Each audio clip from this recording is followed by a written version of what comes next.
第一位啊，也是大家熟悉的老朋友了，他也是今天主动选择了开场。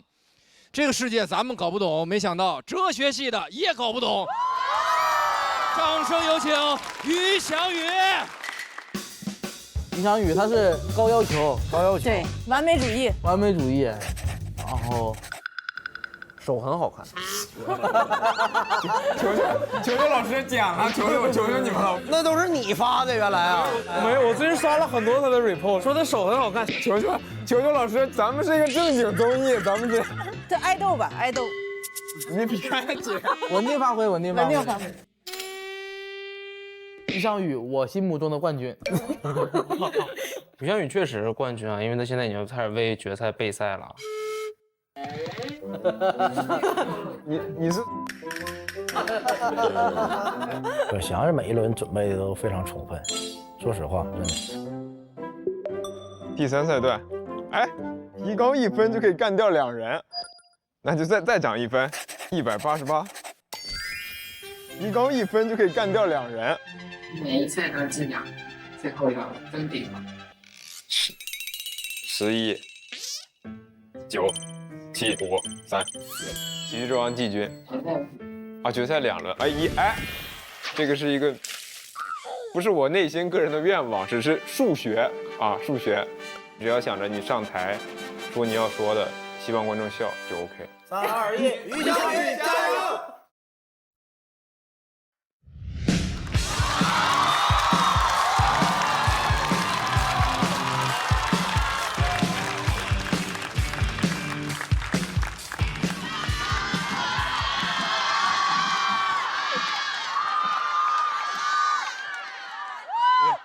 姐妹们吃点好的，求求了，来演出，大家好，于翔宇。哎呀，第2年录比赛了，然后能感受到大家确实热情很多，但我自己也有一点小经验，我就发现这种曝光机会确实也还是有风险。我不知道你们还记不记得，我去年讲过一篇我妈因为被诈骗成了老赖，开头吐槽了2句娱乐圈老赖之子。讲完之后，节目组问我说：“哎，那你妈欠的钱还完了吗？”我说：“没有啊。”他说：“那你不就是老赖之子吐槽老赖之子啊？”然后节目组就让我在播之前把钱还完。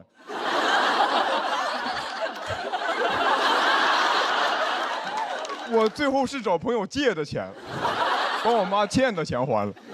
我说妈，我以后就不是老赖之子了，但你是老赖之母。就是大家录节目都想着多讲、多曝光、多挣钱，我讲这篇稿子血亏，1000多字的稿子欠一屁股债。我不知道你们有没有刷到过那种 report， 于翔宇脱口秀含金量谁懂啊？我懂。哎呀，然后现在真不知道能咋抓机会了。你看今年还都说这个 AI 是风口、时代红利，但你一般也就只能想到用 AI 继续干活。我试了一下用 AI 写段子，我说帮我写一篇脱口秀稿子，模仿于翔宇的风格，要能喜单夺冠。但因为我段子公开数据量没有那么大，所以他模仿的就不是很像。他给我的表演指导是在舞台上疯狂踱步。声音提高8度，我说哎，我是教主。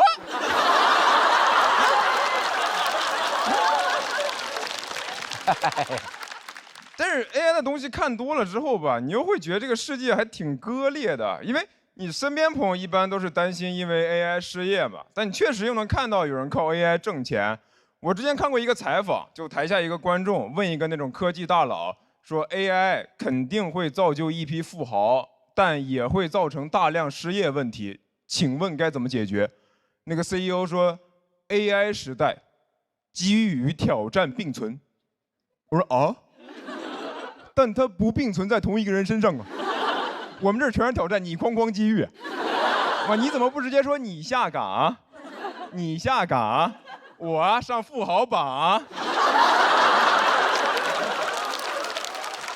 就是现在的人说话都不过脑子了吗？哎，我就不信瓦特改良蒸汽机淘汰纺织工人的时候会说蒸汽时代机遇与挑战并存。纺织工人说：“瓦特的脑子瓦特了，咱们要不干掉他吧？反正进去也是踩缝纫机。”我看完那个采访之后，真的就是生气。我就希望 AI 能快点发展，统治人类，那就人人平等了，没有人上人，全都是 AI 的下人。就 AI 战胜人类，马斯克失去的一定比我多，我没有什么好失去的。我说老马最近咋样啊？他说4000亿美金全部清零，你呢？我说我挺好的，我花呗清零了。到时候那个富豪榜上面就80亿人并列首富，按姓氏笔画排序。我于翔宇啊，力压马化腾、刘强东跟张一鸣。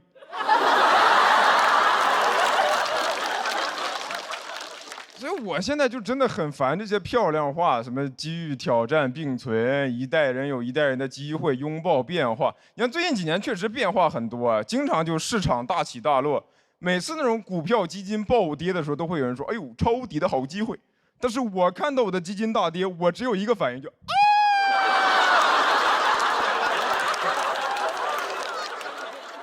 我现在觉得机会啊，有时候你就是留给本来就有机会的人。你不可能没那个条件就无脑冲吧，就啥也没有，但就像巴菲特一样思考，像谢霆锋一样卖烤肠，像吴彦祖一样教英语。那谢霆锋卖烤肠卖了15个亿，我也去卖烤肠，红利被他抓走了，我被城管抓走了。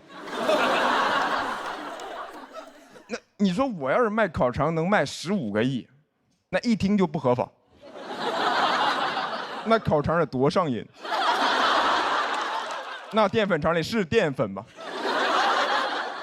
这就是机遇监狱并存。有时候我自己感觉有些事儿努力也有点徒劳。我去年搬来上海，我那个房子是大房东直租，我当时问他，我说你这个房子不会突然卖吧？他说你放心，我不卖的，我这套是专门用来出租的，我有10几套呢。你不信我给你看。他手机上有个 Excel， 我看着那个 Excel 是真的说不出 Word。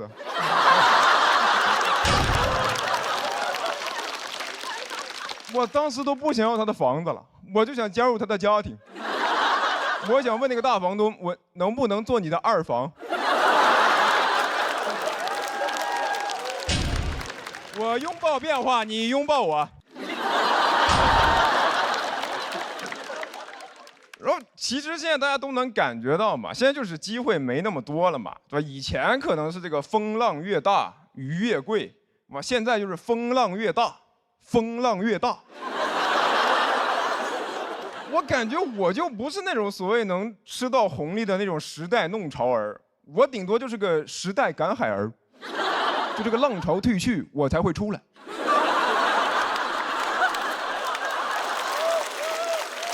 能不能填点啥呢？哎，这是个海螺。哎，听，是我哭的声音。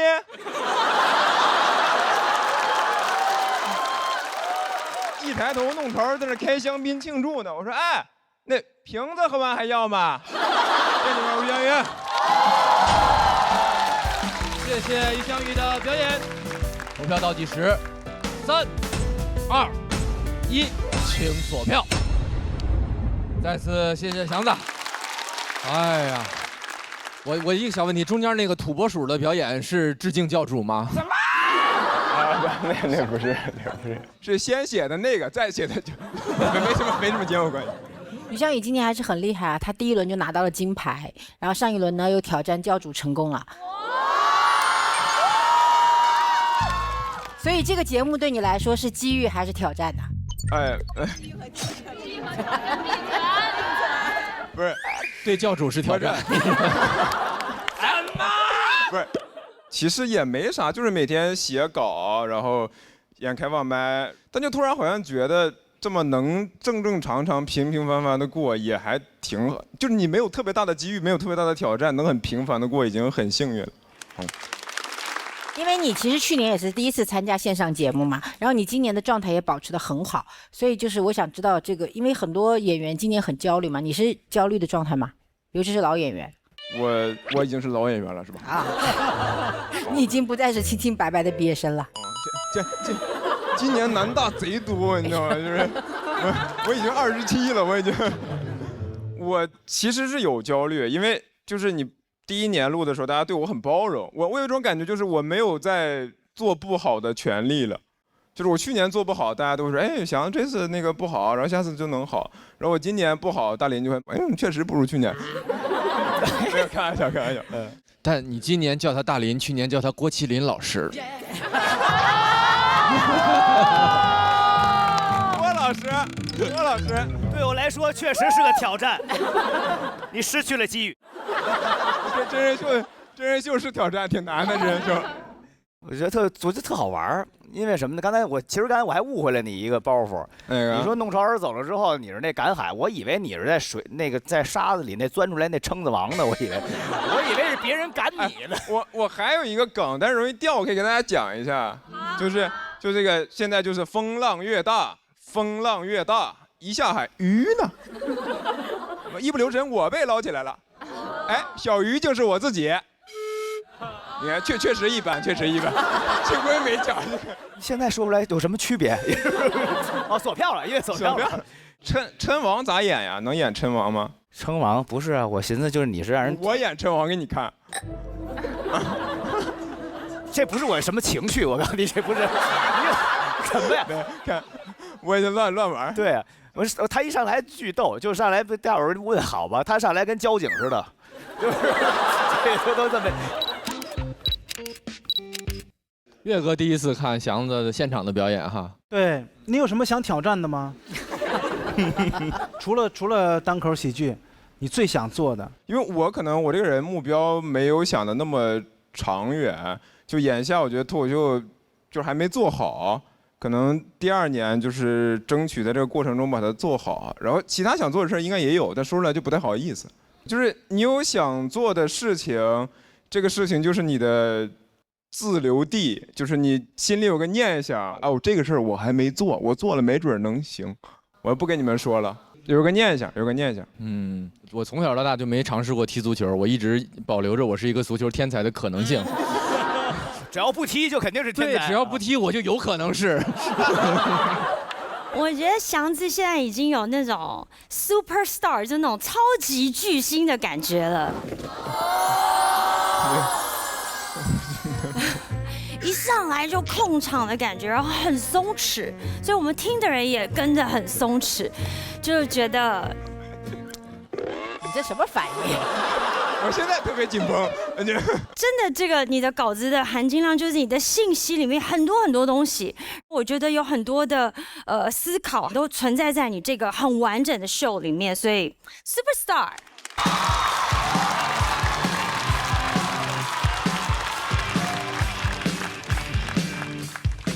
大家好，我叫大老王。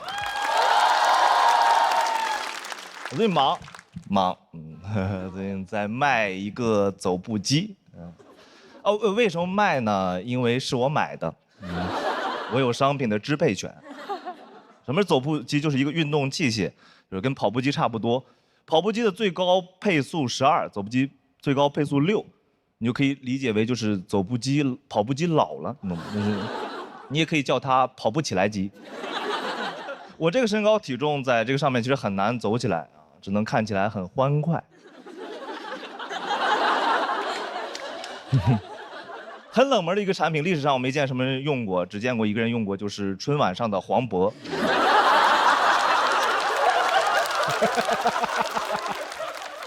80平米的小窝，还有温柔的好老婆。这就是我现在的风格。观众说我吃了毒蘑菇。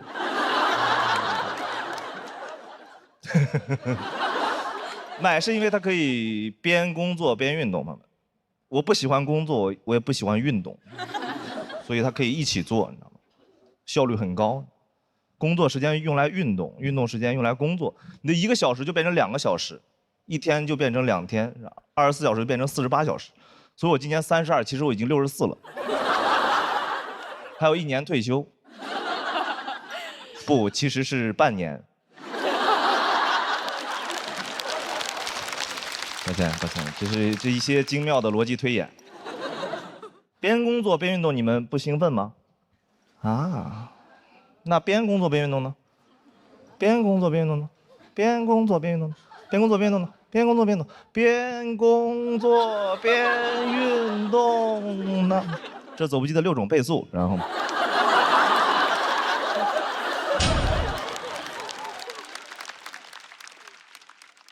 这就是在走步机上写出来的段子。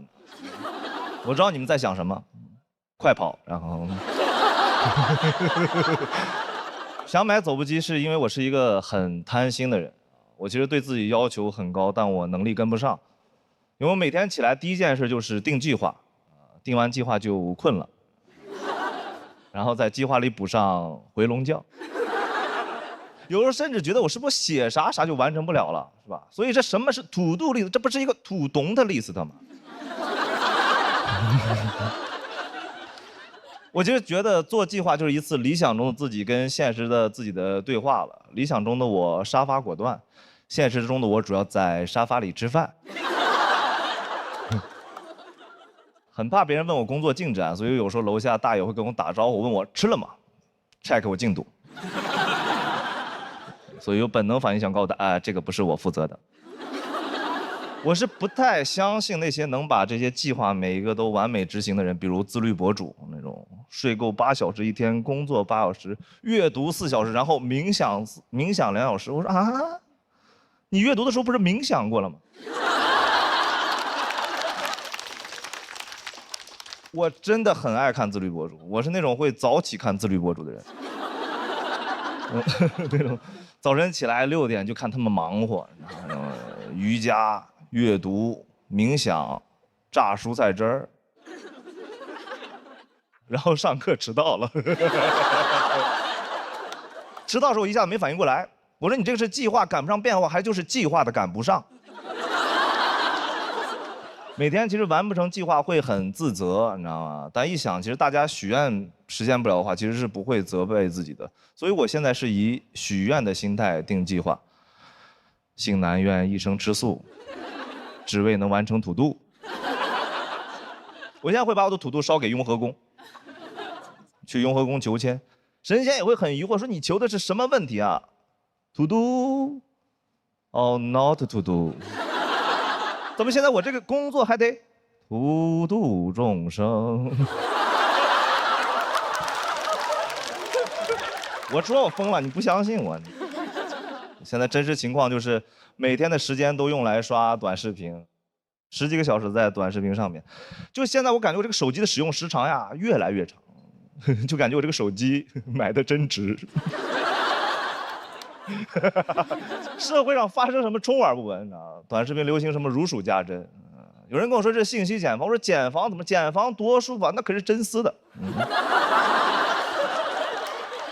但是我会想，你说我刷了这么多某音，我就在想，你说我是一个每天10几个小时这种优秀的某音用户，为什么我面试过不了字节跳动？我连走步机都是在某音上买的，你上哪儿找我这么好的用户啊？所以某音就是我吃的毒蘑菇。所以这个世界谁懂？某音懂。你都不懂你自己，某音懂。别的软件还在猜你喜欢，某音早不猜你，某音早知道你是个什么玩意儿的。随便推点什么你都会喜欢的，真的。我现在个人经验是这样，我现在经常通过某音了解我自己，我在利用它，你知道吗？我说哦，原来我是这种人。一个肮脏、龌龊、下流、好吃、懒做的一个想进步的人。谢谢大家，我是大老王。